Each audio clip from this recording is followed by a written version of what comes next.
Welcome to GoJo Golic. Wow, that's how my voice sounds right now. Mike Golic Jr., Mike Golic Sr., Jesse Cofield holding it down for us in the DraftKings studio in Boston. We got a great show for you guys today, despite how I sound. Fun one covering all the reaction from the NFL's championship weekend that we saw play out yesterday, the controversial decisions. We will also have our friend Matthew Berry, who you guys can see, former colleague of ours over at ESPN, doing a great job over at NBC now. He'll be by with us in the second hour of the show to hang out. And Dad, my voice sounds like this because I'm coming to you guys live from the DraftKings Sportsbook here in Wrigleyville in Chicago. It was awesome yesterday. We did a game watch here with the folks at Bear for the both championship games. It was rocking in here, and as you can see, I got way too excited, and I kind of blew out the air on this thing. Yeah, that's the one thing that you definitely do is you get loud. Well, you're even in church you would be loud. Just basically in a church type setting where you're supposed to be quiet, you come off as loud. So for you having to be at a watch party where there's a lot of people already, so there's noise in there, and you already talking loud, having to talk even louder through two games, I could see that happening. You're going to need your Brandon, who is out there, Brandon Newman out there with you. We're going to have to get some tea for you. You got to soothe the vocal cords a little bit, soothe that throat, get some hot tea for you because, yeah, you got that. It's something when you start to lose your voice because of the booming voice you have. Yeah, I tried to soothe my vocal cords with about 15 beers on Friday night, too. So that might not have helped the cause, but we're still looking for the final culprit on a lot of this behavior here. And, Dad, it got even worse because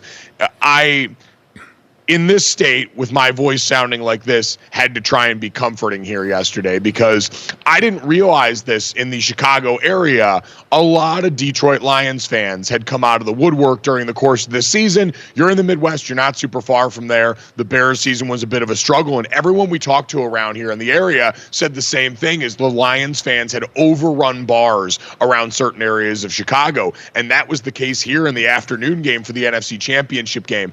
And the swing from first half to second half for these poor people who are all so conditioned to expect the absolute worst thing that could possibly happen at any given time to their organization to happen, and who had gone through this season finally wondering, could Dan Campbell have pulled us through that era now to a point where the Detroit Lions fans can actually expect happiness? And the cheers in here to the deadly uncomfortable silence when you had that wild 8-minute span of that game where it went from the Lions looking like they were going to run away and hide with this thing after a 24-7 halftime lead to giving up that 17-point comeback, the fourth time we have had a comeback of 17 or more points on conference championship weekend in the NFL. Dad, you could hear a mouse fart in this place. It was so sad. So what did you make, Dad, of that swing in the game here? Obviously, the Lions stormed out to a huge lead, looked like they were going to boat race this thing, and now we're going to spend an entire day talking about Dan Campbell fourth down decision-making. Yeah, we are. You know, we got some things to talk about before we even get to that, because for Detroit fans, really just kind of holding your breath and crossing your fingers going into the game, right? You're going to San Francisco. San Francisco is a very, outside of the quarterback, a pretty veteran team as far as getting to this point. and even to the Super Bowl one of the years. So they've had experience here. I think they showed the list of players that had experience this far, and it was a gaggle of them on San Francisco and 3 of them for Detroit. That was it. So they weren't used to this position at all. Certainly their fans were. So it's still 4 teams. I think the latest, that came in '95, the Texans and Jacksonville, and the Cleveland Browns and Detroit, as far as not getting to a Super Bowl in the Super Bowl era. So you were going into the game, nervously excited. And then, Detroit just absolutely was blowing the doors off San Francisco. We were all sitting there going, are you kidding me? While we got a low-scoring, close-score game in the first game, it was kind of eye-opening to, oh, man, Baltimore still got a ways to go, and there's a lot of ways to go in that one as well. But to come out in the first half, as you mentioned, 24-7. The first half, Detroit had 280 total yards, 148 rushing yards, and this is where San Francisco had been susceptible against the run. And you saw Detroit banging some outside runs, going for distance up the middle. They had control of this game. They had 18 first downs as well. Goff was 13-20 for 145 yards. Purdy was under 50%, 7 of 15. I did the game the week earlier against Green Bay when he didn't look that good. And here he was under 50% again. And with the interception, and San Francisco only had 131 total yards. Let me tell you where I got worried too, not only for San Francisco and their fans and the team, but as they were getting blown out, here's Purdy throwing the interception and forgetting the interception, because what happened the previous year against Philadelphia? Purdy was throwing the ball and he got his arm hit. That was the end of the game for San Francisco. They end up, going through every quarterback in the book, a running back's playing quarterback. In this one, Josh Pascal, the D lineman for Detroit, He's the one who caused that interception. He hit Purdy's hand as he released the ball, and Malcolm Rodriguez got an easy balloon interception. But my thought was, oh, my God, the beginning of the year before that, when Ryan Radke and I were doing the Dallas-Tampa Bay game, I saw that exact same play where Dak Prescott got hit and busted his thumb and was out for 6 weeks. I thought, oh, my God, he's going to get hit in the hand this time like the arm last year, and he's going to be hurt. But luckily for San Francisco fans, he was not. I thought, you have got to be kidding me, 2 years in a row. So they got out of that abysmal first half, and then they made a run. Listen, we all know they had the ability to make the run. We all knew Detroit's secondary was susceptible to the passing game and the overall offense of San Francisco. We all knew that going in. And Detroit, give them credit. They did a great job in the first half, not only on offense, but on defense as well. So kudos to them. But third quarter, as I've always said for decades now, even as a player, is what happens in the third quarter? What adjustments do you make in the third quarter by what's working against you? How do you change that? Whether it's just by actual scheme or by execution and X's and O's, whatever it is. And here comes San Francisco making that run. And that's where I would imagine the Detroit fans all over the place, including where you were in Chicago at the DraftKings Sportsbook, started going, uh-oh, this is really happening now to us. Yeah, it got real very quickly, because you're right. This fan base is wired to look for the first sign of the impending dread and start to wonder if this is going to be the end of it. And for it to happen as quickly as it did, Dad, you barely had time to process a lot of it. I want to start by giving the 49ers credit, because for Brock Purdy, for Kyle Shanahan, there had been a lot of talk about this team being more front runners, being a team. I don't mean front runners as they ride that wave, but that they're not built to come from behind, that wasn't a tool that they had in their belt. And now back-to-back weeks, you saw the tweet from Rich Cimini, if you're watching on DraftKings Network there, teams that had a lead of 17 or more at the half were 21-0 in conference championship games. It was the largest second half deficit overcome in an NFL conference championship game. And so for Kyle Shanahan to be able to call their way through that, for Brock Purdy to make some big plays, especially with his legs. Brock Purdy, I thought 5 carries for 48 yards was the difference in this game when you compared him and Jared Goff, two quarterbacks that we said on paper very similar in what they're asked to do within the bodies of their offense, in a lot of the criticisms levied at those guys. But you saw the difference in this game was when Jared Goff had to move his feet off the spot, when he was pressured, we talked about it coming off the regular season. The drop-off from Jared Goff when he has a clean pocket to Jared Goff when he's pressured is the largest drop-off in QBR of any quarterback in the NFL. And you saw it show up in this game versus Brock Purdy, who was able to make it happen. Deebo Samuel played his ass off coming off, wondering if he was going to play at all with the banged-up shoulder. 8 catches for 89 yards there. A guy that really stretched the field laterally. Christian McCaffrey ran really hard in this one, Dad. So give the Niners their due. Those guys found a way to make big plays, and that defense overcame getting gashed early on in this one. So even down 17 at half, they still stayed true. They ended up with 31 passes and 33 runs. Down 17 at halftime, when you think the game plan's going out the book and they're going to have to throw themselves back into it. Now, they certainly did to a point, but they still stayed true to who they were because you have Christian McCaffrey. And this guy turns what should be a 1-yard gain into a 6-yard gain. He's incredible at doing that. So, I mean, there were a few points in this game, and I know we want to talk about the fourth down plays, but I want to go to the end first since we'll put the fourth down plays together. I don't understand, and Greg Olsen was doing a really good job talking about this. When Detroit was on the goal line, don't waste a timeout. Okay, they had 3 timeouts. There was a little over a minute to go. And if you can score a touchdown, which they did, without burning one of your timeouts, you don't have to onside kick it. The percentages of an onside kick recovery are so low in the NFL, it's ridiculous.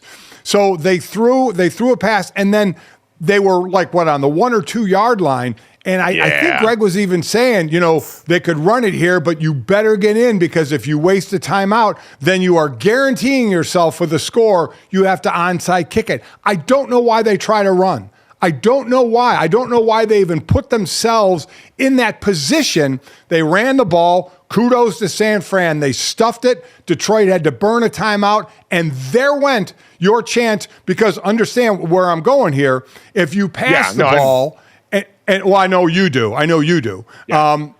If there's a minute or a little bit less than a minute and you have all 3 of your timeouts, you can kick the ball off. You have 3 timeouts to stop them, and you're going to get the ball back, maybe not with a ton of time left, but you're going to get the ball back without having to onside kick it. So why they ran that one there, Mike, I do not know.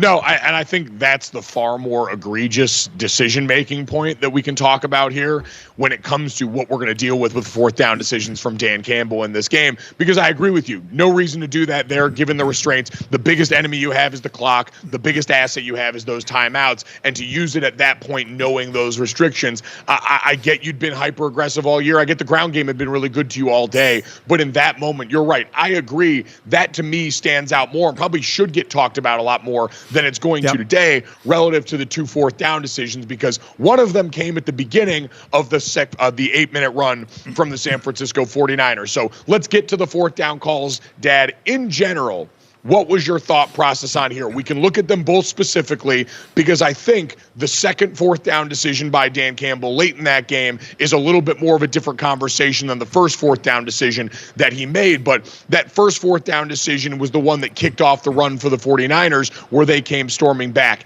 In general, Dad, what I will say, and I think Greg Olsen said it really well on the broadcast, is this is about process versus outcomes. This year, the Detroit Lions went for it on 34% of their fourth downs. Right. It was the highest rate of any team this century. They had done it at that level the entire year. You can blame analytics, but this is really a Dan Campbell thing. He is a hyper-aggressive decision maker and always has been this year. And I look at that and say, Dad, I don't want my head coach to all of a sudden change who we are in the last game of the season. I want to be who we've been because I know what to expect from him and he knows what to expect from us. The first fourth down decision, you had a drop there on a play where he should have had it in a spot where they had a big lead at that point. The second one, there was pressure. It kind of undid it in that moment. If you told me one of them you would have taken the points, it probably would have been the second one for me. I can question that decision when you're down 3 and you've got a chance to tie in that spot. But the first one, I had zero issue with the go there. Both in cases, the ESPN analytics model slightly favored the go, but they were coin flip decisions that the hyper-aggressive coach who had been hyper-aggressive all year decided to make and stick with. So you said it, 34% of the time it goes for it on fourth down, by far the most. 18 times they had converted on 4th and 3 or less. I'm getting sick of the word analytics, not for analytics' sake. I think that's just making people think too much. It's information. I forgot who said it. We should just say it's more information. It might have been Mina Kimes. I don't remember. It's information. We say analytics and people think it's the F word. I mean, there's nothing wrong with information. But Mike, I guess my point is, though I guess I go on the other side, because when I'm playing blackjack, if the dealer has 7 or higher and I have 16, every single time I'm hitting. Without fail, I will hit a 16 every time the dealer has a 7 or higher. It's not like, well, we're at the end of the deck. I'm not sure, maybe there's not, and I certainly am not smart enough to count cards. So I get the thought process of this is what I do. But I think there are times when you have to say you got to go with your gut, or his gut says go for it, or go with a different situation. So 7 minutes left in the third, 4th and 2 at the San Francisco 30-yard line. So you go for it, or you're kicking a 48-yard field goal. Now, Michael Badgley, your kicker, has only kicked in 4 games, and he was 4 for 4 on field goals. But he had missed his last, I think he was 1 of 3 since the beginning of last year on kicks over 40 yards outdoors. I don't know how much that played into it. I have no idea. My thought for kicking it there, Mike, you're up 24-10. That's 2 scores. A field goal puts you up 3 scores. That was my thought of why I may have kicked that one there, because of the difference of 2 score and 3 score. You could have gone up 27-10 instead of staying up 24-10. That was my thought on that one. I'm with you on the last one. So 7.5 minutes to go in the game. Now, it would have been a longer field goal. You're on the San Francisco 37-yard line. So you're talking about a 55-yarder there that would have tied the game, 27-all. And it was 4th and 3. So that one was a little longer of a field goal. Badgley had made 1 field goal of 50 yards this year. I don't know. I'm going to guess it was inside, but I think it was. I think it was indoors. Yeah. So, I mean, I guess there's part of me that says I get what he does, but I also need to look at the situation.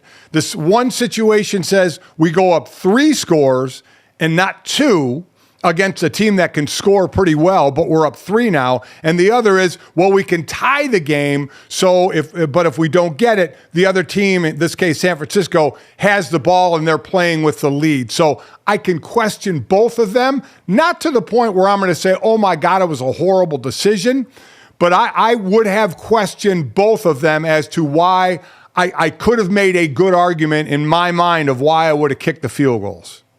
I guess the way I look at this is those decisions are based on the track record and the trend from this entire year. In at least one case, the ball hit Josh Reynolds right in the damn hand. It did. And you got to catch the ball. And my whole point is this is going to get talked about a lot more. And we did this too. We made the mistake everyone else is going to. This is going to get talked about a lot more than the fact that they had, 4 drops in the second half, plenty of which that were catchable balls. The fact that the Niners the run that the Niners went on after the first failed 4th down conversion involved a bounced pass off of the face mask of one of the defenders for the Lions that went directly through his hands and into Brandon Ayuk's waiting arms that he just happened to catch, and then a Jahmyr Gibbs fumble because he went the wrong way on the subsequent drive after that. Right. This is a dumb game with a stupid-shaped football, and in this case, there were execution errors by the Lions in those critical moments that allowed the 49ers to come back and win this, that I think played a far bigger role in this than any of these decisions that Dan Campbell made that are, again, the same thing he's been doing all year. The difference, the theme is the Lions had made plays in these spots all year,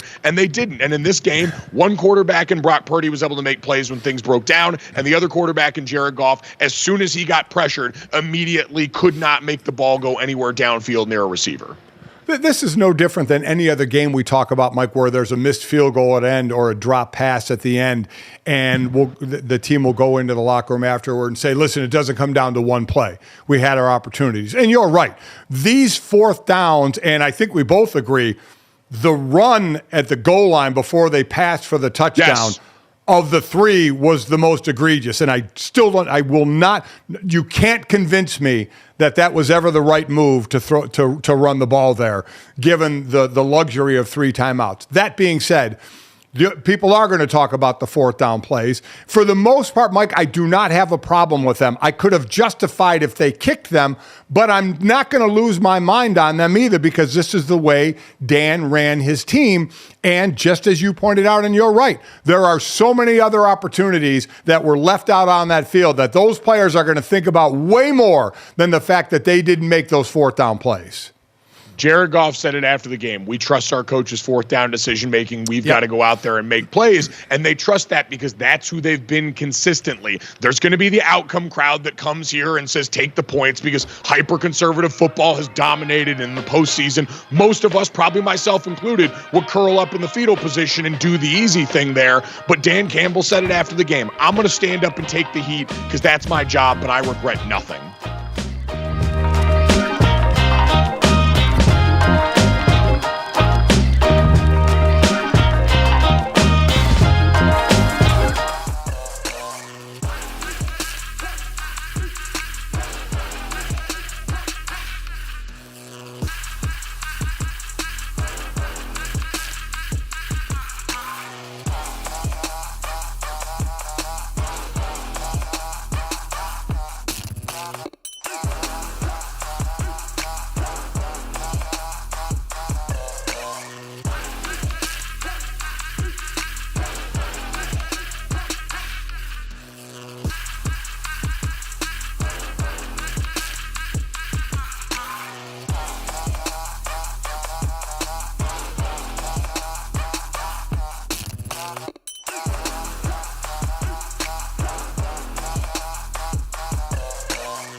Welcome back to GoJo and Golic. It is time for a conference championship weekend edition of Mic'd Up Monday. So guys, it wasn't exactly the explosive offensive performance that we were thinking we would be seeing in Baltimore between two of the best quarterbacks in the league, but Andy Reid actually was thrilled with one play that Patrick Mahomes did not make. And then how about the Chiefs? What a great deal that was. I thought our guys played hard, aggressive football. It always starts with the offensive defensive line. They came out, with a purpose here and played their hearts out. Pat Mahomes did a great job again, as he normally does, but starting the game off with 11 completions, straight completions. That's something special. And then to manage the game, things that get kind of thrown by the side is him taking a sack there at the end. So as opposed to trying to fit the ball in, he took the sack, kept the clock running. Good things happened there. That sort of sums up the game, right? Andy Reid opening his presser talking about a sack. Jesse, it's so true, and it's so emblematic of just, Dad, the wholesale transformation that we've watched this Chiefs team do once again, where, yes, they are back for yet another Super Bowl appearance. They've got a chance to repeat as Super Bowl champions, the first time since the Patriots teams did that earlier in the 2000s. But the way they've done it now, Dad, really is kind of them morphing into the exact way that teams used to have to beat them. When you thought of the early high-flying Mahomes-led Chiefs, where they're shooting the ball downfield every other play and they're the greatest show on turf, to now where you had a team that, yes, was able to get out to an early lead and then take the air out of the ball and win with defense and win with smart decisions made in the margins and win with that poise, Dad. It's been amazing to see this team so mature and find so many different ways to win against a Baltimore team that we talked about was bordering on all-time greatness coming off the season. Well, I mean, you talk about poise on one side, and you talk about a total lack of it on the other side. I'm just, first, kudos to the Chiefs. In what was everybody talking about, the Lamar's going to be the MVP, two MVPs facing each other under 30 years old with the greatness of the quarterbacks. I get it now. All the talk again will be about Lamar not being able to get his team going in the playoffs. And we can certainly talk about Lamar holding the ball too long in the pocket. If he's going to take off, got to take off earlier than that. Good coverage by Kansas City in the secondary to boot as well.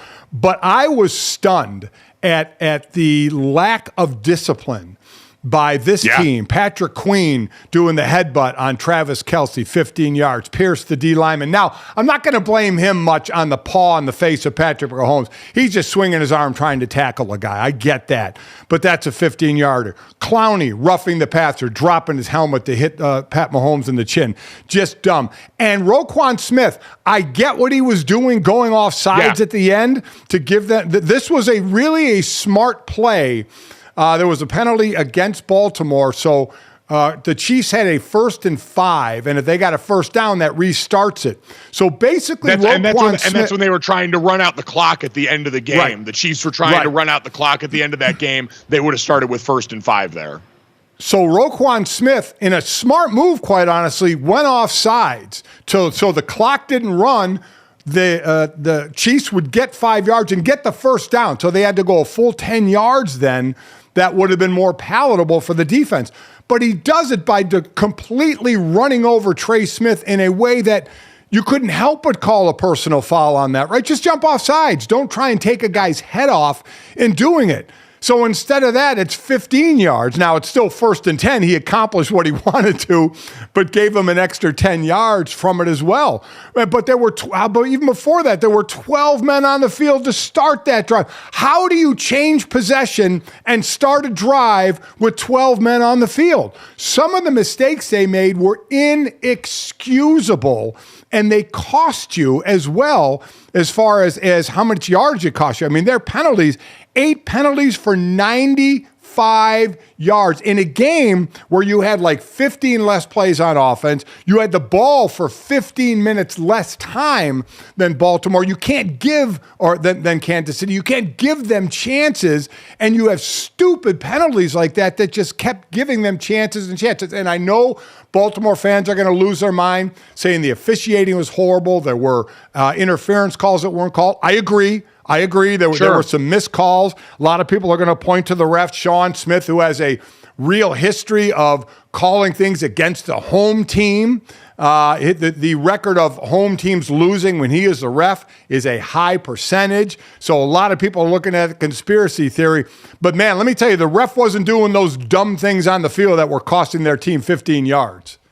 No, it was a total role reversal from last week where we saw the Baltimore Ravens look like the more mature team playing against the Houston Texans that had a great season, but ran into the buzzsaw that were the Ravens and looked out of sorts. Theirs was pre-snap penalties. It was things they were doing where they flinched a bit in the moment. This with Baltimore, you're right, Dad, and you could see it bubbling all game. They let emotion go overboard. Yes. It wasn't just these guys were playing fired up. It's they crossed the line when they got provoked, and they let those turn into mistakes that changed the outcome of the game, while the Chiefs maintain their poise and weaponize that to go ahead and get the job done in this game. I think you're absolutely right. Poise was the number one thing that I was surprised by. This Ravens team looked like a team making its first appearance with this iteration of the roster in the AFC Championship game, and the Chiefs looked like the team that was right at home and here. And Jesse, as we get to another soundbite, part of the reason for that has been Patrick Mahomes and Travis Kelce's connection in the playoffs is once again proved to be timeless. A seriously dynamic duo, and there were people before the playoffs who were insinuating that Travis Kelce was looking washed, and they look pretty stupid now. Here's Patrick Mahomes talking about Travis Kelce and his leadership. I mean, all week, rightfully so, we heard about how great their defense was, and they were. I mean, they shut us out in the second half. But for Travis, that's like, all right, what can I do against this great defense? And so he has that mindset, and he led us like that. Every single practice, every single walkthrough, he was focused in, he was locked in, bringing energy. It makes my job a lot easier when you have a guy that's in that room, that tight end room, that receiving room, and he can lead those young guys and show them how we do and lead us to an AFC Championship. And now he has put Taylor Swift in the position of having to find a way to get back from Tokyo to Las Vegas for the Super Bowl. Yes, the logistical challenge now. We're going to have discussion about the international date line, all the time changes, the timing of the concerts. It's going to be great. We got the shots of them on the field after the game. People thought they even saw an I Love You mixed in there. The point with her and Andy Reid on the stage was freaking gold. So all of that was great, Dad, but Jesse's absolutely right. The conversation about Travis Kelce, who did not look himself, who looked like he had finally had father time catch up during the regular season, has now in these last two postseason games. And in this game, last week against Buffalo, they were a depleted linebacker core. The spine of that defense had been so decimated by injury for such a long time. You figured he was going to have a chance to go off there. But this week, Dad, Roquan Smith in that linebacker core. Kyle Hamilton, who you heard Tony Romo say in the game, hadn't allowed a touchdown to a tight end in coverage the entire season and made that high degree of difficulty play to start the things off for the Chiefs. His playmaking ability in so many critical spots early, while they had gotten a chance to get through Baltimore's defensive armor, was the biggest reason. 11 catches for 116 yards and a touchdown in this game, why they were able to make this happen. Yeah, 11 targets, 11 catches. Rashee Rice, 9 targets, 8 catches. 19 catches of the 30 completions for Mahomes were those two guys. And let's also be honest, these defenses both played excellent, right? This was a 17-7 game at half. This game was 3-0 in the second half. Let's remember, Kansas City was shut out in the second half. Baltimore got a field goal. Kansas City got nothing. So these two defenses were impressive. And, Kelce looked great when he needed to, for sure. Mike, as we discuss his game throughout the morning, I have to bring it up. Why? All we talked about was Todd Monken and how he changed this offense, and it was fantastic. Yeah. How, in God's green earth, do Gus Edwards and Justice Hill get 6 carries between them? How is that even possible that you don't run these guys more in a game that was never completely out of reach? I do not understand that at all. No, and we can talk a lot about that coming up next. As we say, congratulations to the Kansas City Chiefs, who once again they're making us numb with the greatness that we should absolutely stop to appreciate. But instead, we're going to take a look at the Baltimore Ravens and wonder just how much slander is coming Lamar Jackson and Todd Monken's way today.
Welcome back to GoJo and Golic. Guys, it's time for us to talk about the teams whose seasons came to an end, who will not be headed to Super Bowl 58 in Las Vegas. Let's start with the Ravens here. Everybody was sort of talking about how the Ravens were the team to beat in the playoffs. They looked amazing. They looked incredible. They let that opportunity slip through their hands. They didn't look like the team that we've seen all season and in the postseason. So where do they go from here, okay? Because they should be in the mix like coming next year, but with the AFC North, you never know. No, Dad, and I mean, the AFC North's going to get Joe Burrow back next year. Who knows what the Pittsburgh Steelers do now post Matt Canada long-term there offensively and what that starts to look like. Obviously, the Browns, even on their fourth quarterback, were contenders this year. So there's a lot to get with that. But I think, Dad, the overall sentiment I walked away with, and I'm sure a lot of other people did, is if it wasn't going to be now, then when? If not against this year's versions of the Kansas City Chiefs that seemed as vulnerable as any in this version of the Mahomes and Andy Reid tandem that we've got in Kansas City, when were you going to get over on them? Baltimore can add more in the receiving depth, certainly, to help out around Zay Flowers, who seems like he's going to be the dude that's the tip of the spear there. But with this defense and the way that they had performed this year and the opportunity that they lost, this is a huge blow to the chances of this roster getting back and being able to do this again. Yeah, it is, without a doubt. Now, let's also remember Baltimore was while Lamar's going to be the MVP, a lot of this team was led by the defense. The offense, even though the offense, I think what was 9 of the games, they won by some, by 14 or more. Amount, 14 or more. They've been blowing teams out, but I still put a lot of that on the defense, holding teams. They were the number one scoring defense in the league. So I still think it's a team led by the defense, but Lamar does so many special things, especially with his legs, and he got receivers this year. So I don't want to get too carried away. This isn't a prolific offense by any stretch. It was a better offense through the year with Todd Monken running the show as the coordinator, but it's not, in my eyes, I don't think it's a prolific offense. So let's also give credit to the Chiefs defense, which played extremely well. Spagnuolo, the D coordinator, he came after Lamar. I mean, how many times was he bringing extra rushers? Something I thought was what Baltimore didn't do. Baltimore really just rushed for a lot. Occasionally, we would see 5, 6 guys at the line for Baltimore trying to confuse. I didn't see a lot of that in this game, Mike. I was a little confused by Mike McDonald, the D coordinator, on that side of the ball. I know you're going against Patrick Mahomes, but I think you kind of got away from what you normally did. That being said, go ahead.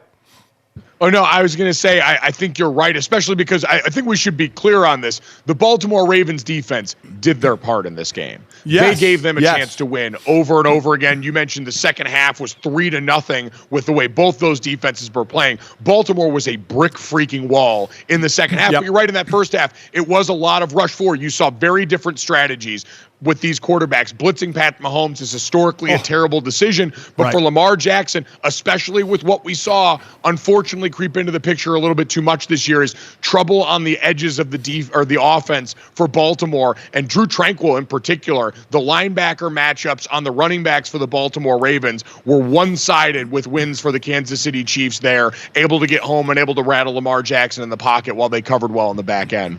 It's something that isn't talked about a lot with a running back, because with a running back, you talk about how they run, how they catch the ball. But kind of like offense, defense, special teams, there's a third part to a running back, and that's picking up a blitz. And man, they did not do that well.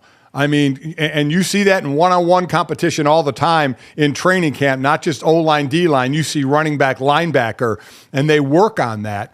And KC was getting the better of this from the defensive side with their blitzers, getting by the backs for Baltimore and putting that pressure on Lamar Jackson. And for Lamar, again, I don't think Todd Monken helped the situation a lot by only running his other 2 backs 6 times total. Again, I will continue to say that surprised me. Again, Gus Edwards, 3 carries, averaged almost 7 yards a carry, and Justice Hill, 3 carries for just 3 yards. Lamar ran 8 times for 54 yards, but I thought started running too late at times, Mike. He was, and give Kansas City credit, because when they're blitzing, a lot of times you're playing man behind you, and they were blanketing the receivers pretty well back there. And Lamar would hold it, and then he would take off. I thought he should made a decision to run a little earlier because he can, or at least escape the pocket. He was really holding and waiting for a guy to break free in the secondary, and they just weren't. So again, kudos to the KC defense for that, but I think Lamar could have been handled a little different here. Threw the bad interception into triple coverage in the end zone. Certainly it looked like interference. The Gene Steratore, who I know and love incredibly well, I worked with him in Super Bowls, I thought was wrong when he said the contact happened after the interception. No, it didn't. The contact happened before the interception, and it looked like the ref was reaching for a flag and ended up not throwing that flag. But again, a poor decision by Lamar Jackson to throw the ball into that coverage. So there was, and so Lamar is going to get questioned, and I understand. Not question his MVP status for the regular season. That's fine. But with Lamar, we know what we're talking about. We're not talking about the regular season anymore. It's the second time he's going to win it. We know how great he can be. He, with the level that he's playing, has to be able to lead his team further. By the way, a team with the best defense in the league as well, and they couldn't get it done.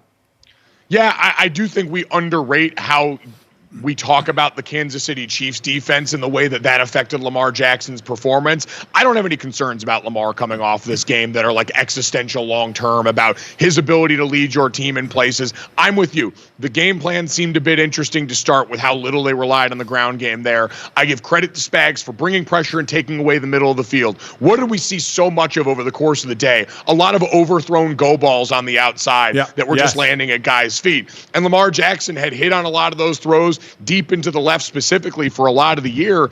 But in this game, outside of that one deep shot on a blown coverage to Zay Flowers, there really wasn't much connection between him and those receivers on a lot of those deep passes that normally they'd hit. Because, Dad, what you described him buying time in the pocket, it's what I thought he had done so much better this year, is it wasn't just breaking off. It was he made big plays in the pass game because he was able to manipulate the pocket. But today, the Chiefs were able to close the net a lot better. They were winning those backs-on-backers matchups. They were getting wins on the perimeter of that offensive line, and that was the difference in the entire game, was that coverage and rush matched up so well for Kansas City that it left Lamar Jackson with nowhere to go and really lacking the complementary run game that had been the star of the show. You mentioned it wasn't a prolific offense, maybe overall. They were the number one rush offense in football, and that didn't show up today.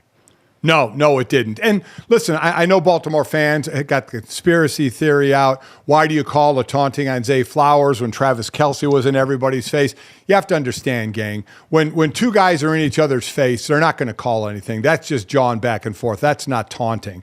But unfortunately, when Patrick Queen goes in and then headbutts a guy who is, or was it? No, it was Van Noy, I think. I can't remember who it was.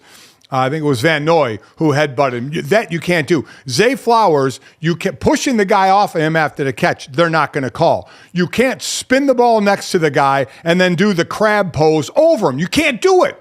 And the only... You should be able to. I mean, you should be able to, by the way. Point, taunting is cool. You should be able to, but you absolutely can't in that spot. I 1,000% agree with you, but you can't, and you know it. He's a rookie, so I don't know if people are going to get him a pass for being a rookie. But once you get past half the season your rookie year, you ain't a rookie anymore, okay, when you're out in the field that much. You can't do that. He gave the refs two reasons to call taunting. Not one, not just spinning the ball. I mean, almost on top of him, but then crabbing over him. You cannot do that. Just another, and then, listen, I get the aggressiveness of diving for the end zone, but you know as well, I heard you say it when you were out there doing segments on Instagram and Twitter, you can't dive and try and reach the ball over the goal line like that. You just can't do it. Nope. Again, the plays that undermined the Baltimore offense, because they were in position to win this game in the second half because of the opportunities their defense gave them, came down to bad interception by Lamar Jackson and bad decision by Zay Flowers on what should have been a scoring drive for them coming off a big play. He gave them an opportunity, but that was the spot, I think even more so than the taunting, where the youth showed up in that moment to try and reach out and get it all in one play, try and make it all back in one hand, instead of having the patience to carry out the rest of that drive. And that's why Baltimore is going back home with a lot of questions about how they get over this Kansas City hump.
Welcome back to GoJo and Golic, America's team, the Detroit Lions. Dan Campbell, America's coach. They are not headed to the Super Bowl.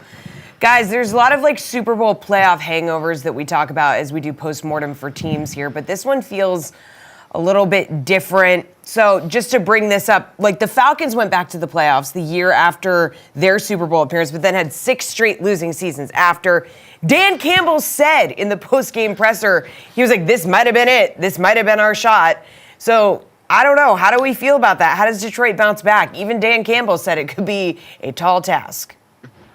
Dan, I appreciated that level of honesty from Dan, and I think it's one of the many places where his status as a former player doing this really shines through, because he's honest with his guys in a way that most people might gloss over, because he knows from experience as a player that just because you get close to the prize once or even get a chance to play in a Super Bowl doesn't guarantee you re-entry. The history of this league is littered with guys who got there early in their careers or got there at any point and thought, oh, we'll have a chance to get back, and it never materializes because of how much things change in this league. That division, we talked about the AFC North and all the changes coming next year with Jordan Love and the Packers on the rise, what the Minnesota Vikings are going to turn into maybe post Kirk Cousins now, the Bears with all the draft capital and progress they made this season. He knows it's going to be extremely difficult. So I appreciated that level of honesty from Dan with his teams, basically saying, hey, you got to cherish these opportunities because you're not guaranteed a damn thing. No, you're definitely not. So you look at what they can build off of. Now, the good thing for them, Mike, is the team's pretty young. I mean, not as young as Green Bay, but how well they drafted and production they're getting out of first, second, and third year players. I mean, this draft, we talk about this draft class alone and what they've been able to do. I think it's been Campbell on the defense and Laporta and Gibbs, and I'm missing somebody else as well. There were 4 that were contributing, but first, second, and third year guys. So you don't have to worry about their contracts yet. Maybe if you're going to extend somebody, possibly. I think they're $58 million under the cap, I believe, if I'm looking at the correct numbers. Next year, your biggest cap hits are Goff at $32 million. You do have Taylor Decker at $19 million and Ragnow at $12 million. So basically, the two of them are equal to Goff. But you have room under the cap. Maybe you rework one of those deals to give you even more money. But they've had such success with contributing players that are young that they're not in position yet to have to pay those guys, that I think they're sitting in a pretty good position to how they're going to manufacture this team next year. And you're right, you expect every year other teams in your divisions to get better, but you also expect your team to get better unless there's a team changing a quarterback, which the Bears may be doing, going back to a rookie in Minnesota, changing quarterbacks probably, so you have to wait and see there. I still think they're sitting pretty good in that division on where they go, but for them now, Dan Campbell has them believing, guys, it's not just about making the playoffs anymore. We're there. Now it's about how far do we go? We made the NFC Championship game this year, and while it's very difficult to say, oh, we'll get there again next year, it is hard to do, but the goal is that's how far we got. So the expectation out of players and coaches is to get farther the next year. Yeah, it absolutely is. And there's areas they can still improve, right? We talked about their secondary coming into this game was an area we expected the Chiefs to potentially target and try and take advantage of. You could probably make some improvements at the linebacker level. On offense, you can continue to add weapons in that receiving core around Amon-Ra St. Brown, who did a great job as the slot. You saw Jamison Williams starting to get used more as that speed threat on the outside. But, Dad, I do think one of the existential questions for the Lions is going to be, there's no denying you saw Jared Goff's ceiling pop up again, right? Where if you're in a position where all of a sudden the opposing team can get pressure and it's not just, hey, he's behind the perfect meat shield offensive line operating in play action. It was a non-compete from Jared Goff in this game in those circumstances. And that does have to be somewhat concerning for you going forward. Because like you mentioned, Taylor Decker is starting to get up there in years. Frank Ragnow's body is beat to hell. That guy's an absolute warrior for going out there, ending the week without a designation going into this game, knowing the kind of pain he was in, making his way through that. And so it's an interesting situation for them because the circumstances have to be just so for you to get the best out of Jared Goff. And in a world where we're going to wait around this week to see if Ben Johnson's one of the names called for the last couple of head coaching vacancies here and how that might work out, I do wonder if some worry creeps into the heads of Lions fans after seeing what they got out of their quarterback in certain spots this weekend. So that's going to be, first about Ben Johnson. People are going to say, did this hurt Ben Johnson? No. I mean, they had a 24-7 lead at halftime. Now, do you question some things in the second half? Yes. Do I question the run at the goal line instead of passing the ball like we've talked about, which forced them to onside kick? But one play here or there, it's not going to cost a guy his job. I think he's going to be the coach of the Washington Commanders, so I do think he's going to be gone. But we all know it's about the quarterback, right? So Jared Goff has one more year on his deal. As I mentioned, next year I think he's about a $32 million cap hit. So they're going to ride that, right? But then it's like, do you continue with that, or do you start? Because what you don't want to do is take a step back, right? When you change quarterback. So you don't want to go to a rookie after that, especially when you're as good as you are. You're picking in the back part of the draft anyway. So that's something they need to think about, unless you're talking about extending Jared Goff and keeping him as the quarterback of that team. I'm with you. You see some good, you see some bad, so you wonder, is the ceiling enough for this team? For next year, it's going to have to be, because I don't see them making any changes. But you always have to look ahead. What's the year after that going to look like? Where do we start looking if we're not going to extend Goff as a quarterback because we want a ready-made quarterback? Because this team, as I said, young contributing talent that's just going to continue to get better. You don't want to take a step back with a rookie quarterback, in my opinion. Nope, I completely agree. And Jared Goff's in an interesting position because he can be a high-level starter for you. He's done a ton of good things for that team this year. He's been a very good quarterback in certain ways, but it still doesn't feel like, given where he's at in his career and given what the other needs for this Lions team might be, that he's your franchise guy going forward. And I know Dan Campbell and this organization have been hyper-loyal and hyper-supportive to him, and I respect and appreciate that. But I do wonder, and this will be one of the big questions for them, is when it comes time to make the hard decision about that, will a lot of that loyalty leak into the conversation in a way that ultimately hurts your team, or are they going to be able to do what's necessary if it does come to that? And if you get a season next year that once again ends at least in part because of some of the limitations shown at that position? Because in general, Dad, I agree with you. The culture of this team, and I know that's a word we beat into the ground and sometimes a crutch, but it's real. We've watched the Lions slowly build to this point under Dan Campbell, who has not been afraid of doing things and shouldering the load when it comes to the criticism, the way that he's going to operate. There is a big belief in the way that he has built this program for himself and certainly for the guys on that team that emanated into this weekend. And there's going to be a bunch of the people that say it cost them there. And I will once again go back to, I would rather go down with my head coach being exactly who he's been the entire time. Dan Campbell's got the courage and leadership necessary to make hard decisions and withstand the criticism on the other side. I think most of the rest of this conversation around all that comes from the fact that most of us are generally wild. And I'll lump myself into this. Making a pivotal decision like that, most of us are wired to be cowards. Most of us are wired to turtle up in there. I would rather take the brave lunatic who's willing to go out like that than the alternative 10 out of 10 times. Yeah, listen, I agree. I don't think anybody's going to question. And just because you go for it on fourth out doesn't mean it's not like, oh, my God, it's the toughest guy around. Now, he is basically the toughest guy around just by his physical attributes. But, you know, there can be the right call and sometimes a hard-headed call. But he's been doing it all year. So you and me, I both are not coming down too hard on him for that. Though, like I said, I could have justified a field goal in one or both of those situations without question, but had much bigger issue with running at the goal line before you got your final touchdown. And real quick and looking forward, because I just looked at it and I'd forgotten this. Next year, Goff will be your starter. And then I said you want kind of a guy, but even though this guy will not have played, he would be in his third year. They do have Hendon Hooker on their roster. I loved Hendon Hooker in Tennessee. And I'm going way ahead now, so I just kind of put that. I just saw that right now, so I'll put that aside. I just wanted to get that out there. It'll be Goff next year for sure. And like I said, this team's expectation is to get farther than where we got this year, and that would be to the Super Bowl. Yep, it is Super Bowl or bust time in Detroit, which is a great opportunity to recognize, hey, they've reset expectations massively there in a short time, and that's a huge victory in and of itself.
Welcome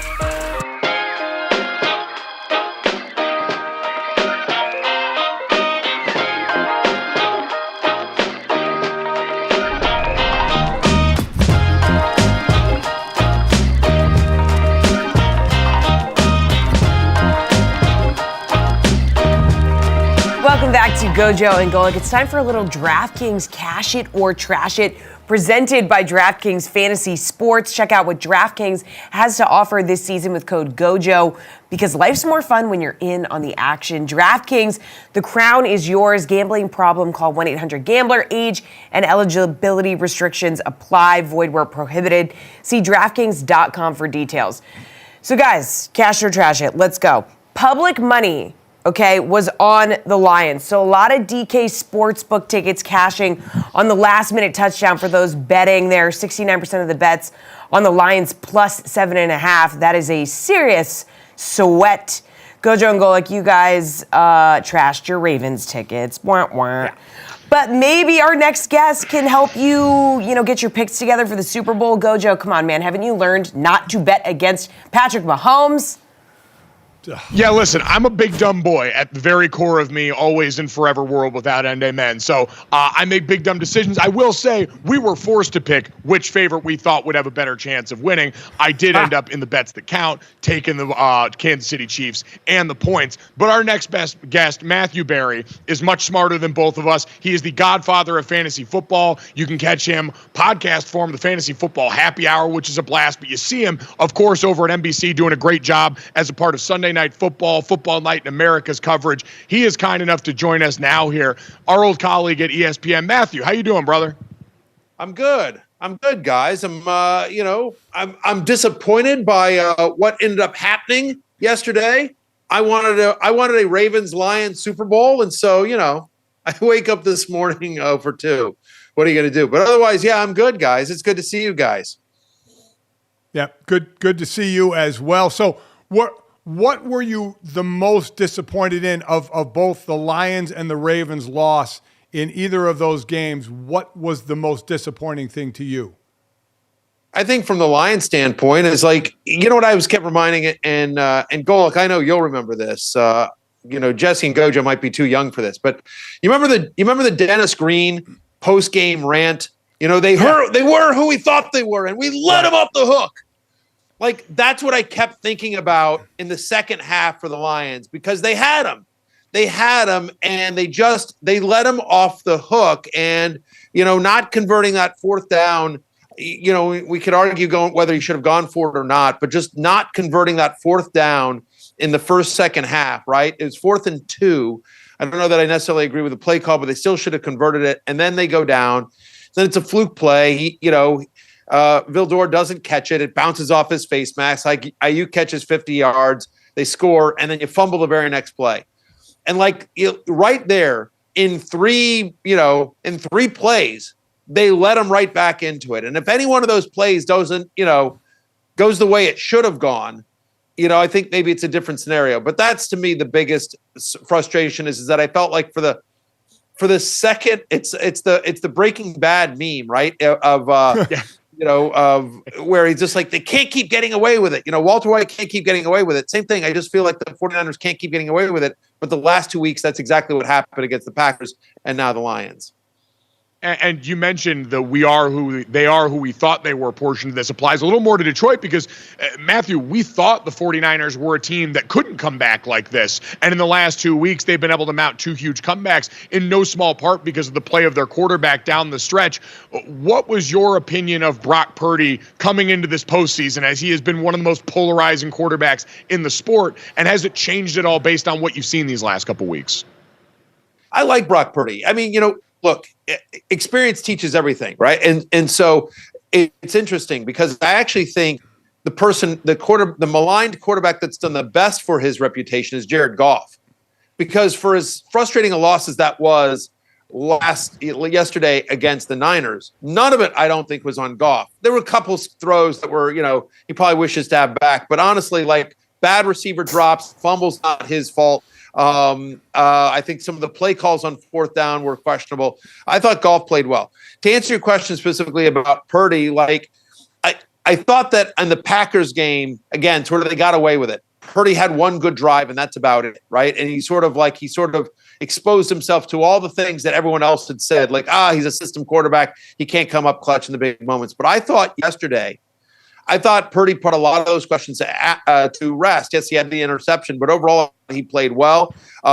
He made some big time throws, and more importantly, he made some huge scrambles, guys. Like keeping the play alive. Not a guy that's necessarily known for his scrambling, but like there were like 3 different plays where he just had massive scrambles to keep drives alive, to keep the Niners alive, and I was pretty impressed. I mean, I'll tell you from a quarterback standpoint, I thought Brock Purdy played a lot better than Lamar Jackson did yesterday.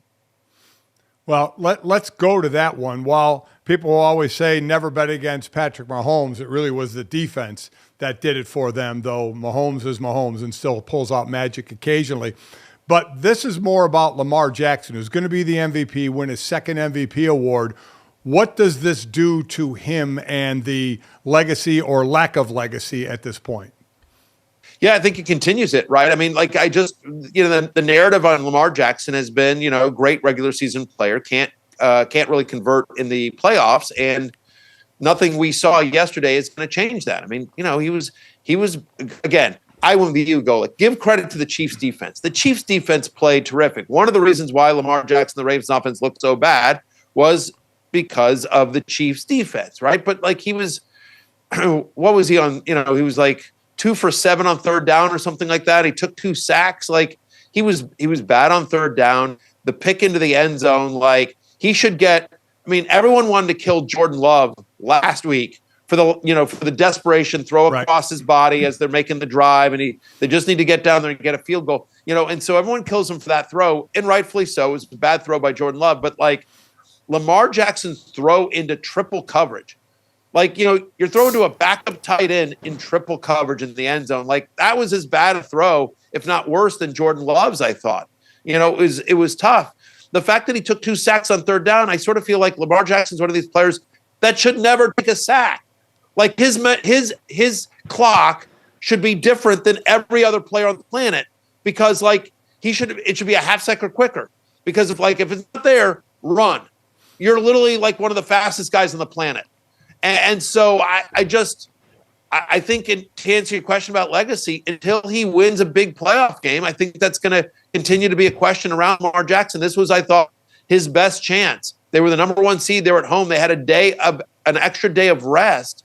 And unfortunately, they couldn't get it done. Now, they shot themselves in the foot a few times. Zay Flowers with a couple of kind of boneheaded plays there that might have made a difference. But still, it was not a good game from Lamar.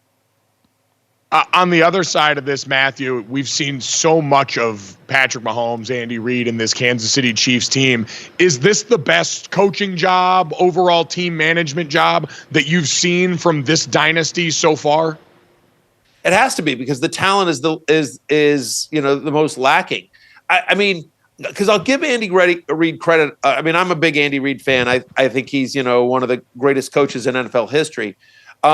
And I think it's a good question because, again, this is a team that we kept thinking, well, at some point they're going to get exposed, right? And they're not going to the Super Bowl. It doesn't, come on, they're going to lose to the Bills. All right, well, they're going to get killed by the Ravens. And now they're underdogs again. As we sit here yesterday, like Patrick Mahomes should never be an underdog. Like they opened as underdogs to the Niners. I think they opened at 2.5. It's already down to -1. I haven't seen, but they're still underdogs as of whatever, the last time I checked earlier this morning. They're still underdogs to the Niners, and you're just sort of like, wait a minute.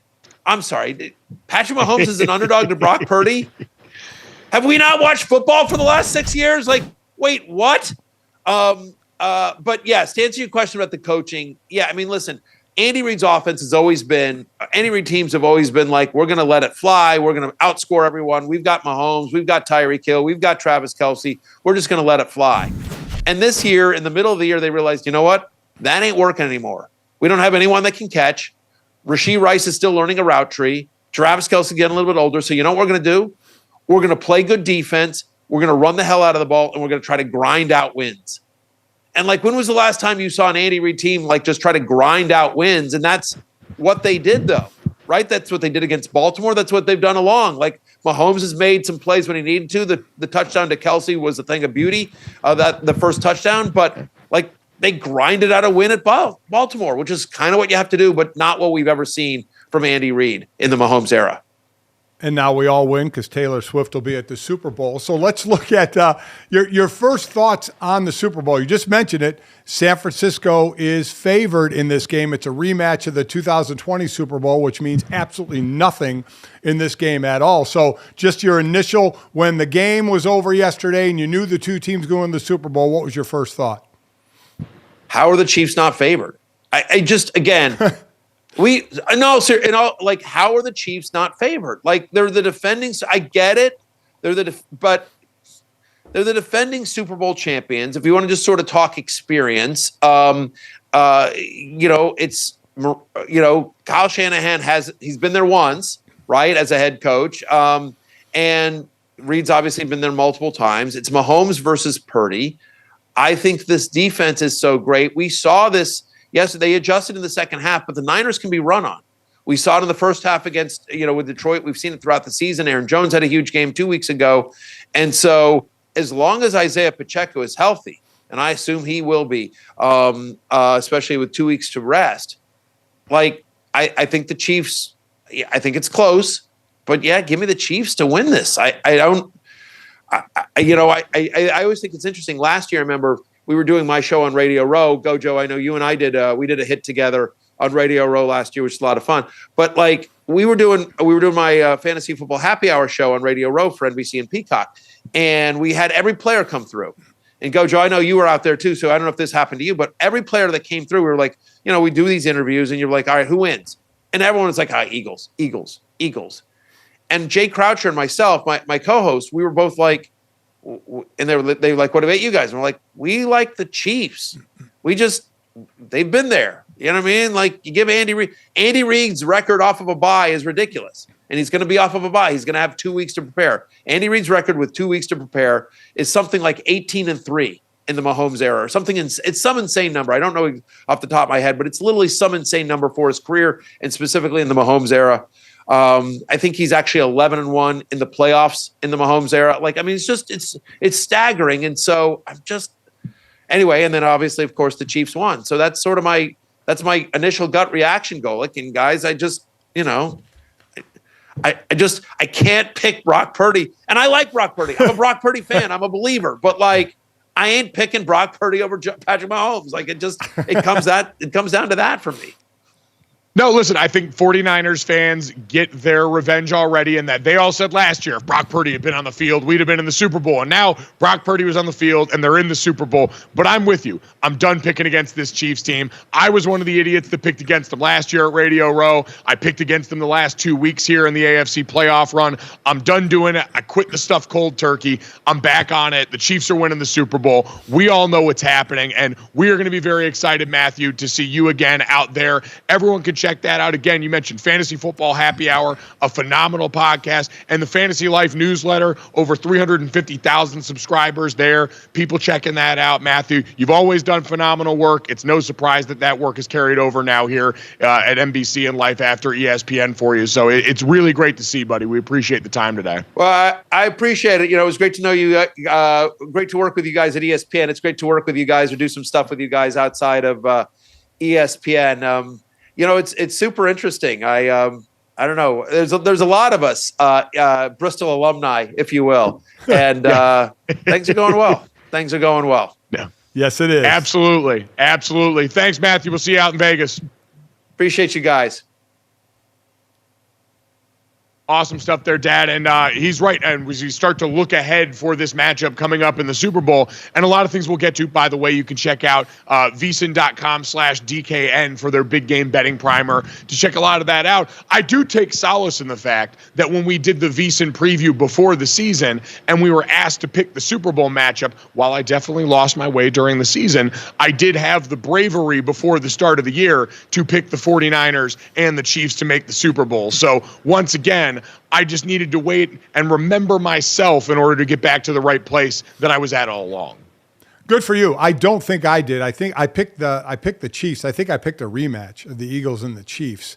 but it was so long ago, I don't know, and I probably make 4 or 5 different picks, so who knows. So you're already saying you're going with the Chiefs. God help me, I may be going with San Francisco. I picked Buffalo to beat Kansas City. I picked Baltimore to beat Kansas City.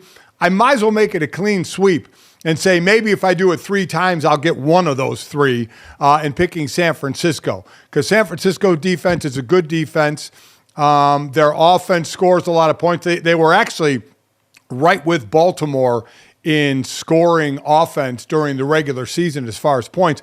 But San Francisco, in my eyes, has more ways to score offensively. And we'll have plenty of time to break that game down. But I'm not officially making it, but I'm not going to lie. I'm leaning toward picking against Kansas City again.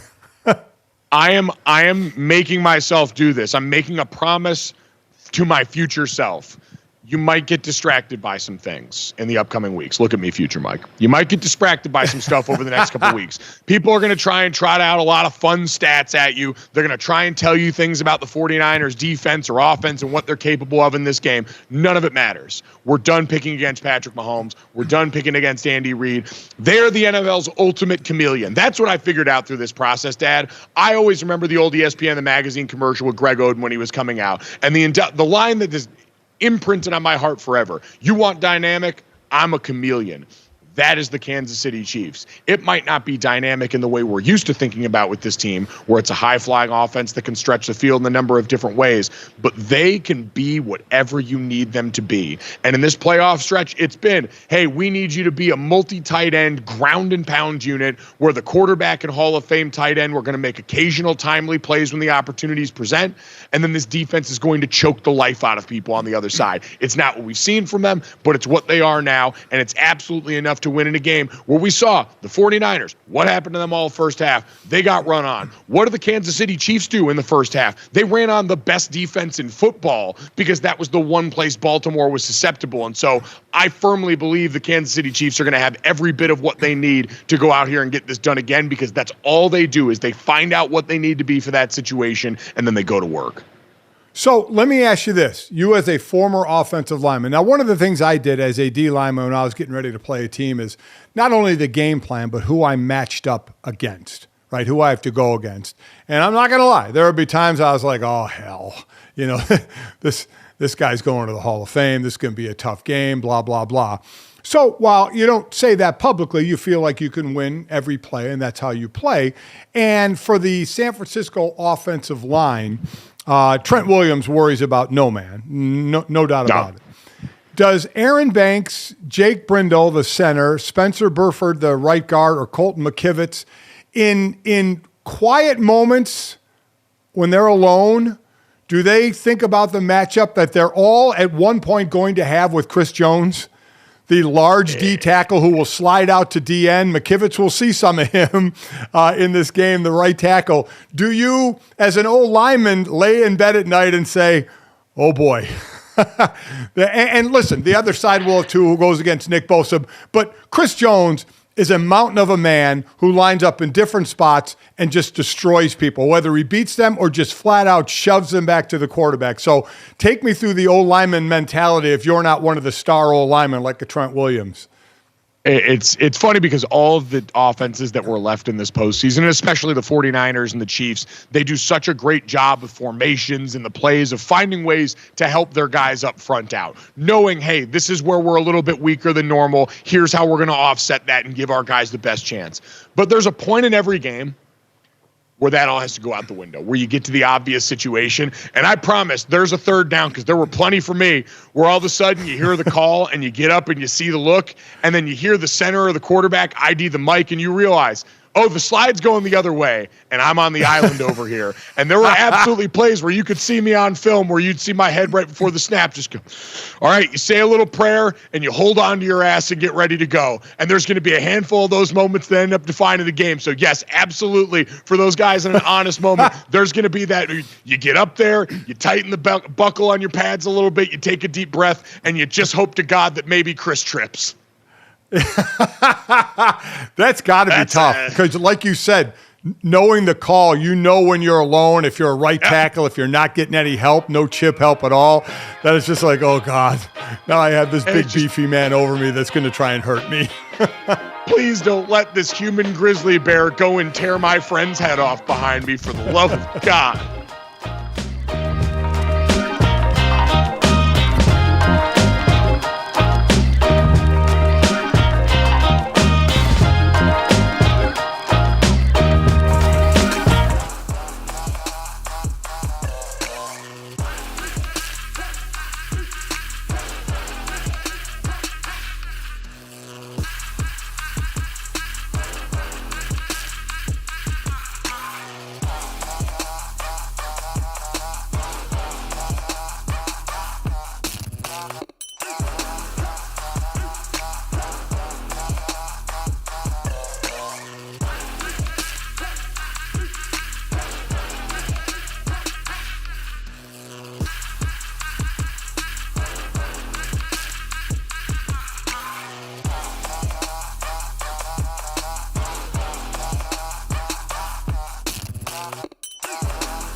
Welcome back to GoJo and Golic. Guys, fans all over were clutching their hearts, checking their heart rates on Sunday. And did you know that heart disease is the #1 cause of death in the U.S. due to often invisible risk factors?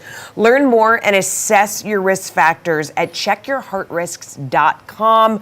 Brought to you by Bayer Aspirin, the official sponsor of Fans' Hearts.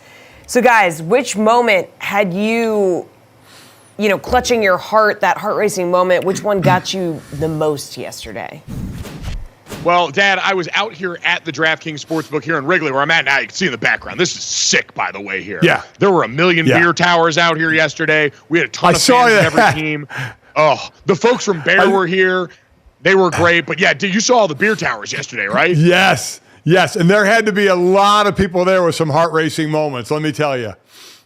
Well, we were sitting around here, so we're going around here. And again, thank you to everyone at Bear. They were awesome. It was a ton of fun to work with them here yesterday. Everyone at the sportsbook here was great. But the moment for me, Dad, was in the Lions game, because we knew, again, heavy Lions population that was going to make their way through here. There was a lot of blue in the building. And it wasn't, for me, the Brandon Ayuk helmet catch, because that was wild. It was a game-changing play in a lot of ways. It was the first sign of life for that 49ers team. To me, it was the Jahmyr Gibbs fumble, because that was all of a sudden where I saw that look of doubt start to creep into the faces of every Detroit Lions fan in the building who saw that familiar feeling, that sinking dread that they hadn't let back into their hearts in a while, all of a sudden show up again.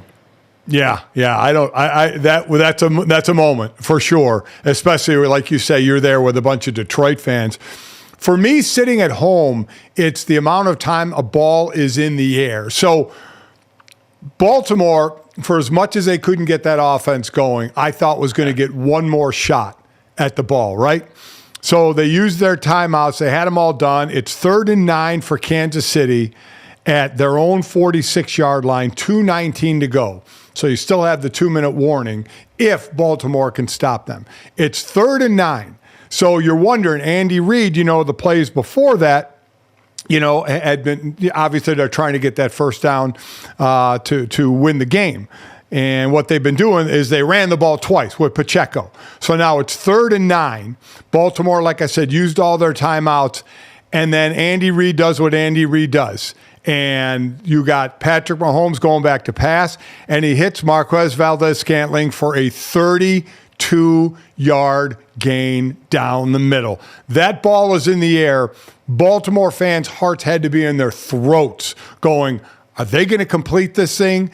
Because if they don't, Baltimore's or Kansas City's punting. It'll be deep in Baltimore's territory with no timeouts, but they'll have a couple of minutes and a chance to go down and at least tie this game. So that ball hanging in the air down the middle and the guts Kansas City has and normally does have in that situation, that to me was a heart-racing moment if you were a Baltimore Raven or a Kansas City Chiefs fan on seeing how that play was going to end up, and it went in the Chiefs' favor. I think that is a phenomenal play to bring up in light of the discussion that's going on around Dan Campbell and the Lions from yesterday, right?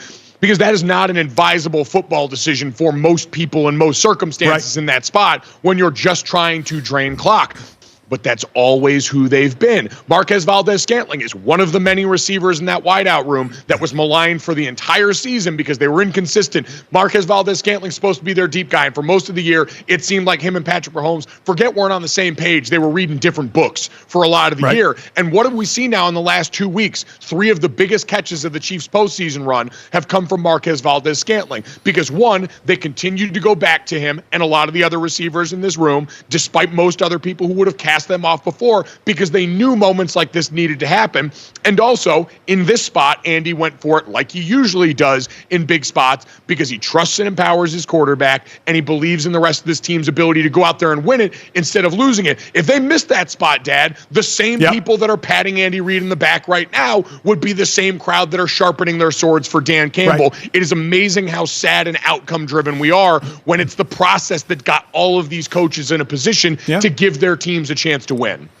Yep, I agree. And the best thing about those plays when they're called, whether it's going for it on 4th down or passing for it on a 3rd down when a lot of people think you run clock, is the fact that the players, the most important ones, because they're the ones that have to execute on the field, aren't caught off guard. They're not sitting in the huddle going, why are we doing this? They're not sitting in the huddle in Detroit saying, why aren't we kicking a field goal here? They're not in the huddle in KC saying, why are we passing the ball here? Why are we doing this? They're used to doing this, so it's basically business as usual. So I get it. Does that mean I don't question it sometimes? Well, no, absolutely not. I still could go either way on one or both of those field goals, but I get it. I understand it, and it doesn't matter if I understand it. The players understand it, and it's second nature to them. And as we said, they get it in Kansas City, and in the Detroit game, at least one of those, you're hitting a receiver dead in the hands. The other one, not so much, didn't work out that way, but one, you hit a receiver dead in the hands. You should have had that one. The play should have worked. It was laid out to work. So I think that's the most important thing is players never get caught off guard there. Nope, the decision-making process doesn't make them infallible, but their consistency makes them something that their players can rely on, and that is more important to the success of the team than what any of us think in this process. Speaking of consistent coaching being rewarded, Jesse, let's get a little bit of college football news in here while we've got an opportunity because we had a big hire made going into the weekend as the Michigan Wolverines officially give the job over to Sharon Moore. Yeah, guys, Lions fans are sad, but there's good news in Michigan, right? Sharon Moore officially named the head coach. GoJo, you've been hammering this drum. You've been on this for a while now, so you're definitely pleased with this decision. I am. And, Dad, it's a lot like we just talked about. It does not come without risk, right? Sharon Moore is a first-time head coach taking over the national championship program that's going to try and be spinning into its next iteration after the best coach in its modern history in Jim Harbaugh. That is a daunting task. Sharon Moore is obviously not a veteran candidate who has done that, but given where they were at in the cycle, this late in the process in the year, given the continuity, this gives you a chance to keep most of your roster intact, keep a lot of guys in place because they know him around there. And I will go back to, he's been a high-level offensive coordinator, one of the best assistants in college football. He has been training for this moment. He's been empowered by his head coach for a while to do this. And when he got the opportunities this year, he showed in moments where Jim Harbaugh could not help him all of the things that you'd want in terms of decision-making, poise, and being able to lead that team when he was asked. I think this is a great hire and a guy who has a chance to be a real rising star in the sport. Oh, I think it's a fantastic hire, without question. You have a national championship team that you don't want to be changing everything now, and you're certainly not on the offensive side of the ball. Personnel, some you are, but not the scheming. I didn't see yet, Mike, and I don't know if you know. Did Jesse Minter go with Harbaugh? I don't know any coaches that have left Michigan at this point. So, how much of the staff does he keep intact? Does he have others outside that whenever, if and when Sharon Moore became a head coach, did he have in mind to be his assistants? But you, by hiring from within, you could have a nice lack of turnover in the coaching staff, which will keep consistency on that team. That's the one thing I don't know at this point. I have not seen, and if it's already happened, my fault for not knowing, but I don't know what's happening at the defensive coordinator position right now. It sounds like Jesse Minter is going to be hired by the Chargers. It sounds like he's going to make that jump with Jim Harbaugh to the next level, which a lot of us expected. He had the background in the NFL working for John and the Ravens before that. So there will be change there, Dad, no doubt. And they're going to lose. There are a lot of things there, including the looming NCAA sanctions that are likely coming down the pipeline, too, that are going to make this very difficult for Sharon Moore. But while he's not a guy who's a veteran name around the league or has been around college head coaching for a while, I still think he's primed in a position to go and try and shepherd through them with the best possible chance they have. Yeah, I would agree. I think this is a good move. I think Sharon Moore is a guy who deserves this chance. He got a chance to prove himself, and he did when Harbaugh wasn't around on game day. So good for him. Good for Michigan. I know that's tough for you to say for your non-like of Michigan, dislike for Michigan. Yeah, listen. Yeah, non-like, dislike. I have to stand the offensive line coach becoming the head coach. That is something that is always good for the brand, and we will support no matter what colors they wear.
Welcome back to GoJo and Golic. It wouldn't really be a Monday if we didn't get our guys all weekend teams.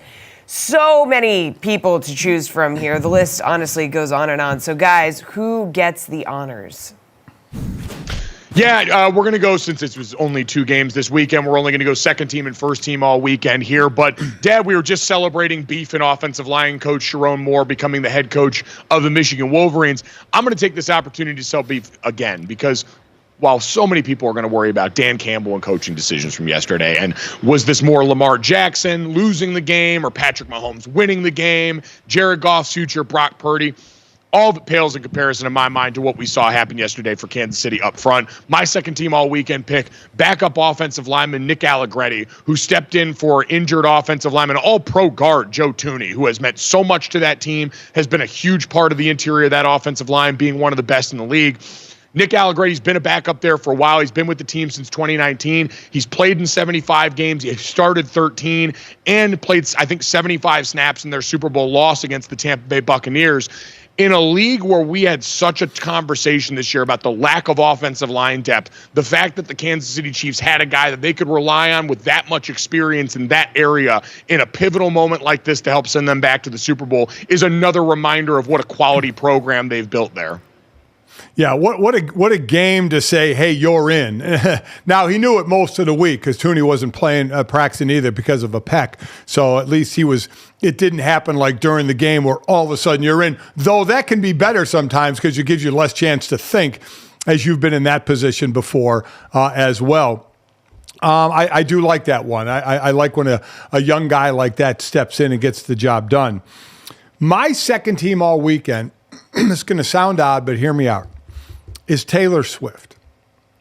So, and again, my God, we're going to hear it for 2 weeks from people who are sick of Taylor Swift. And you know what? I'm sick of you people who are sick of Taylor Swift, quite honestly, because she didn't ask for the camera to be on her. She isn't seeking any kind of publicity. She even mouthed at a camera when it was on her, "Go away, please," when they were doing a little thing for the Grammys coming up on Sunday.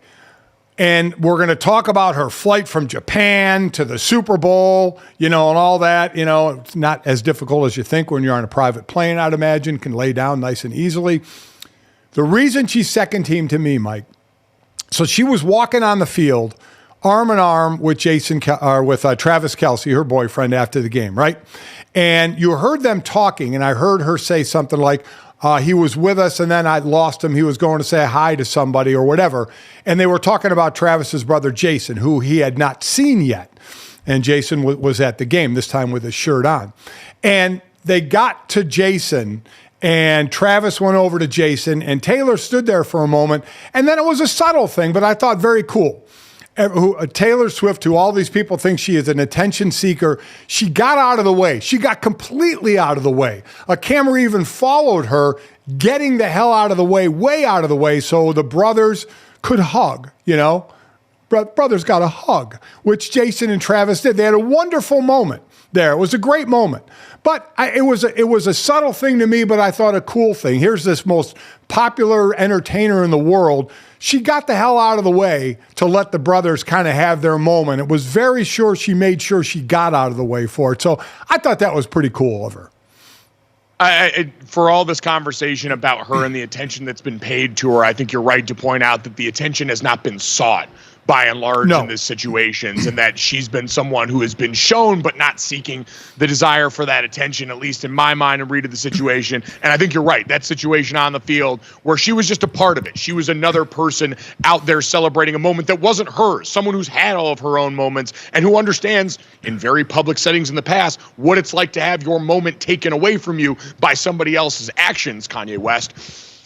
She knew in this moment and in other moments how to let someone go and have theirs. And it is a pretty cool reminder of someone who understands what her partner is going through in a way that very few people can. So very cool moment. Dad, I'm so proud of you, man. I didn't have to be the one to bring up Taylor Swift on this. This is a growth moment for us. It's a real father-son bonding moment you just gave me here. Well, part of it too is I'm just sick of the football people that I know who are, who are sick of this.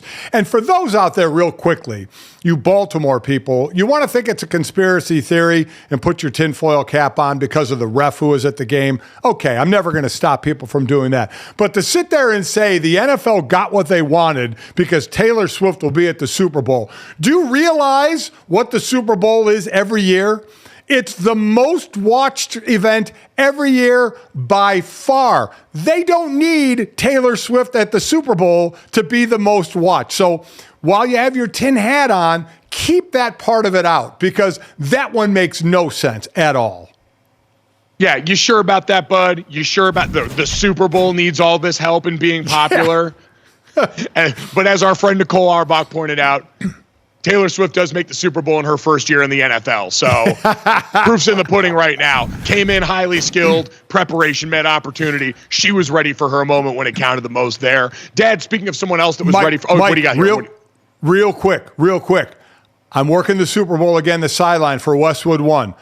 Usher, halftime. Post Malone singing before the game. Taylor Swift maybe on the sideline as well. Who's got it better than me right now? Dad, I'm picking the Chiefs to win the Super Bowl. So if that happens, when that happens, and there is that field storming there, need you to just get a hello in. I saw she was talking to Tony Romo after the game, and they had a little back and forth there, Dad. So you've got to try and somehow make contact, at least a wave, a hello, a Taylor.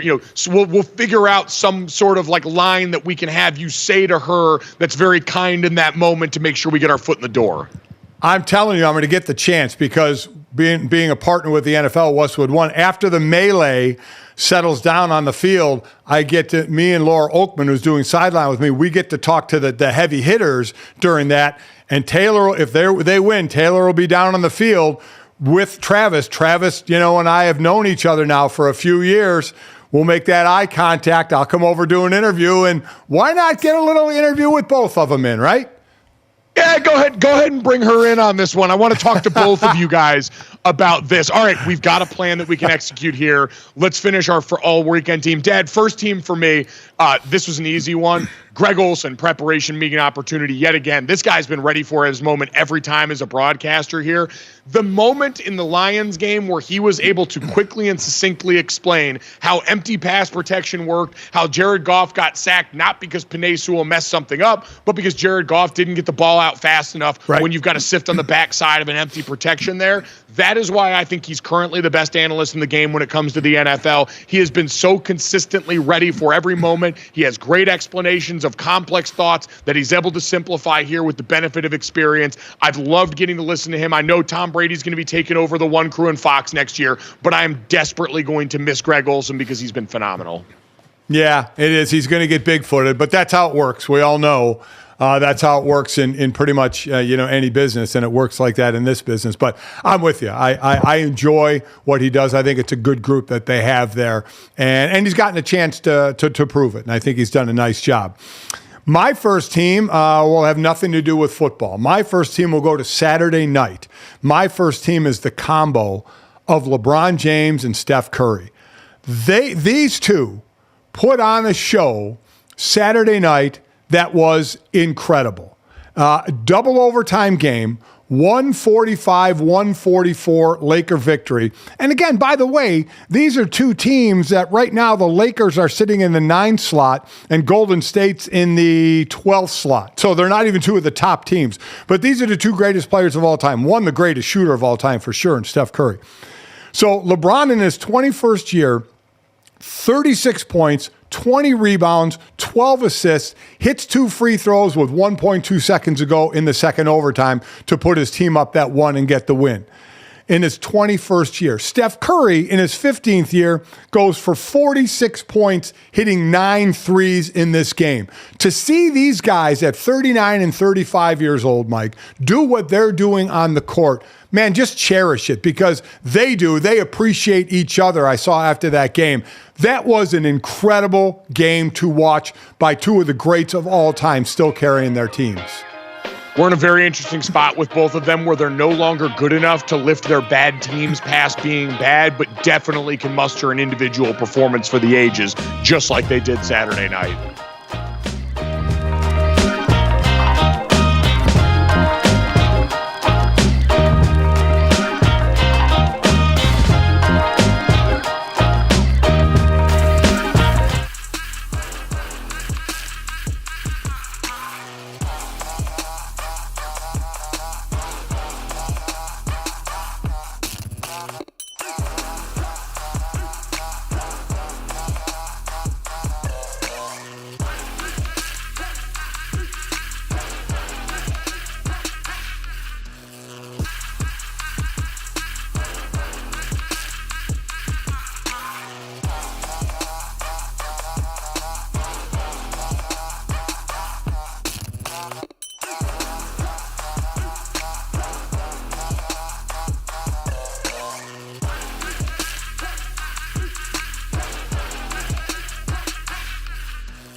All right, guys, time to finish off the show the way we always do. This, that, and the third. 3 quick stories to send you off on into your day. As always, make sure you download, subscribe, rate, review us, leave us a 5-star rating, and check us out here live Monday through Friday, 8 to 10 a.m. Eastern on DraftKingsNetwork.com, the YouTube channel, Samsung TV Plus, and more. If you miss any of it and can't be with us live, want to hear our great guests like Matthew Berry from NBC's Football Night in America and Sunday Night Football. You can check that out wherever you get your podcast or right here available on YouTube as soon as we get done. Our thanks here on behalf of me and super producer Brandon Newman to everyone at the DraftKings Sportsbook in Wrigley. If you're out here in the Chicago area and haven't had a chance to come check this out, awesome place to hang out. Great place to watch sporting events here. You can see all the TVs if you're watching on DraftKings Net right now behind me. There's plenty of great stuff here to check out, and it's an absolute blast of a time. So thank you to everybody here, everybody at Bear who was a part of that day with us.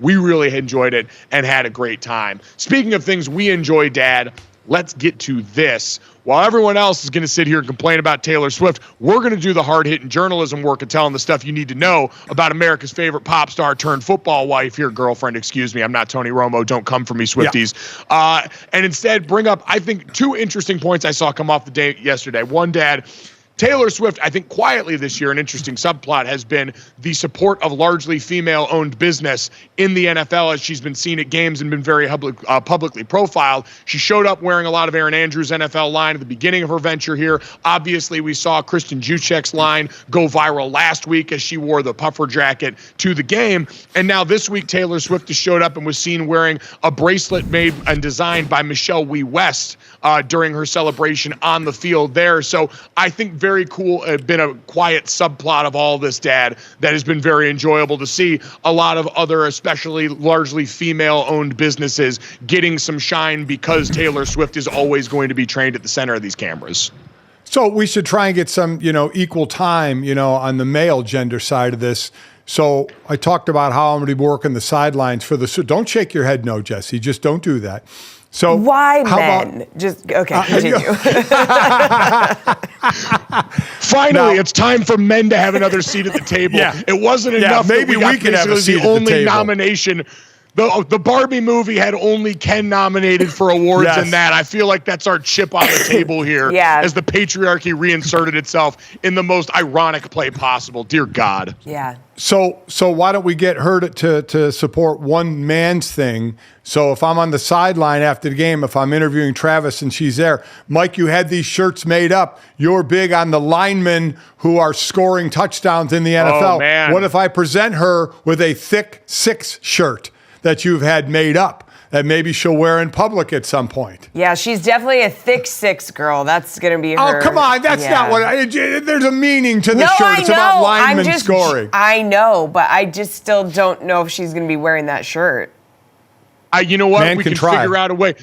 This is what we do. We send a thick 6 shirt to Kristen Juszczyk, and we have her make it into something a little bit more fashionable, something a little bit more wearable, and then we have her send it to Taylor Swift, and now we're cooking with gas. So there you go. Now, I like that. So now Kristen Juszczyk can get the big amount, and we'll just take a percentage of it as well. We'll kind of lean in, and we'll grab the coattails of this incredibly successful women. I'm cool with that. Yeah. Exactly. Who around here hasn't ridden some coattails in their lives? Am I right? Also, by the way, Kansas City's airport has a direct flight to Vegas now that they've put in there for Taylor Swift fans who are so inclined. It's an American Airlines flight. The outbound flight from Kansas City to Las Vegas is flight 1989. Very significant. The birth year of Taylor Swift and the title of one of her albums. The return flight from Las Vegas to Kansas City, flight 87, the number of Travis Kelce. So hidden Easter eggs everywhere because Taylor Swift's effect can be felt far and wide. But guys, let's get to that. We talked a lot about some NBA news from the other night. Another relatable moment from one of the NBA's brightest superstars in Giannis Antetokounmpo, Jesse. Yeah, okay, so the Bucks are one of those teams that do this thing where, like, if an opposing player misses both their free throws, if the crowd is loud, they might offer some sort of like a reward for you. So fans are able to get free wings from Wingstop if an opposing player goes 0 for 2. So that happened, and then Giannis took out his phone and started scanning the QR code so that he could get in on the free wing. Look at this man's face and just know that is pure unadulterated joy. He's not trying to be funny. He's not trying to like go viral. He literally was like, I'm going to get free wings. And look at him. He's getting them. He's scanning the QR code, you guys. Hey, listen. That's the one thing about Giannis is it's genuine, Dad. Well, that's the thing. I mean, I don't care if you make $50 million a year. You still like free stuff, okay? Yeah. You will still take free. You'll take that free T-shirt or that free hat, even though you make $50 million. And I think this is such a cool thing. Who wouldn't take advantage of that? Free wings for a guy missing 2 free throws. That is awesome. I'm with you. That's just genuine love of wings right there. Yeah, he was so happy, so joyful just to be scanning that QR code. You love to see it. It is. He's a guy we've seen go for, the 50-piece nuggets after his wins. He made, especially when he first came over to the States, a big show of going around and trying a lot of different American-made fast food products. So he's always been about that life. And I appreciate seeing that all of the fame, the championships, the MVPs, the ungodly amounts of money haven't changed the young man at the core there, who still, despite looking like a Greek god, eats like someone with a body more similar to mine here. Giannis could always have a seat at the Golic family Thanksgiving table because we know he would bring the proper energy in that spot. So, guys, let's get to the third. And this is really just a way to talk about how fearful I am coming off this weekend, where I had a little bit of free time and fun time here in Chicago before the work that we had to do surrounding the games, as now we're getting ready to go to Las Vegas next weekend to begin the Super Bowl week coverage. We're going to be out here. GoJo and Golic going to be on the road in Las Vegas at Radio Row, live all week during Super Week. We're going to be there. I'm going to be there Sunday to Saturday. Dad, you're staying for the whole week and then some, since you'll be on the call for Westwood One on the sidelines. You mentioned you and Laura Oakman going to be down there on the sideline doing the job for that game. This is your 3rd Super Bowl in a row that you have been a part of here. And so I'm very afraid, but I am heartened already by what I am seeing about the red carpet being laid out in Las Vegas, because this year, the Luxor, I believe, is the Super Bowl hotel, the official Super Bowl hotel for the NFL. And while we have seen the Sphere take over on the Las Vegas Strip as one of the real advertising methods du jour right now, the Luxor has decided they're also ready to play this game, as the giant pyramid-shaped casino hotel is now turning itself into a giant Dorito on the Las Vegas Strip, as capitalism now fully running rampant in Sin City, if it wasn't already the case before. How much now we know what a commercial costs for the Super Bowl. I mean, millions and millions and millions of dollars for a 30-second commercial to run. What does it cost Doritos to put that view on Luxor? And do you think we're going to see the Sphere used as a advertisement as well by some big company? I mean, you would be a fool not to, right? But I wonder what that package costs to put that Dorito chip, to put that visual on the Luxor. I don't know. I also feel like, does Doritos need to advertise itself? It feels like one of those things where you're like, do you even need this? Come on. So I will say, Doritos has it like that because we know they've been a part of some of the best Super Bowl ads traditionally of my lifetime on TV. So they've always been willing to spend, and especially around this event. Jesse, to your point, they're pretty ubiquitous at this point. If you go and you're looking at one of the snack vending machines, you know what you're getting with a pack of Doritos. It's why they've lasted this long, because while it might not top, homemade nachos or something you're going to get at a great restaurant here, it's dependable on the fly, and it's a flavor I can trust. I appreciate that they're not resting on their laurels, and they're still ready to attack and take advantage of the fact that their product is in fact shaped like the triangle. Yeah, and listen, I mean, most of the commercials are big companies, right? Because they're the ones that can shell out the millions of dollars for 30 seconds. So they still feel the need. And I'm with you, Mike. Some of the great commercials, Super Bowl commercials, have involved Doritos. So that's the one downside, if there is one, of actually working the Super Bowl and being on the field, is I do miss all the commercials, because I did like watching all the commercials. But I'll take being on the sidelines for sure. But kudos to Doritos and anybody else who goes outside the box and thinking of their advertisements for that week. Kudos to my dad for agreeing to be the mole for us to get to Taylor Swift on the sideline of that Super Bowl. Thanks so much. Download, subscribe, rate, review us. We'll talk to you tomorrow.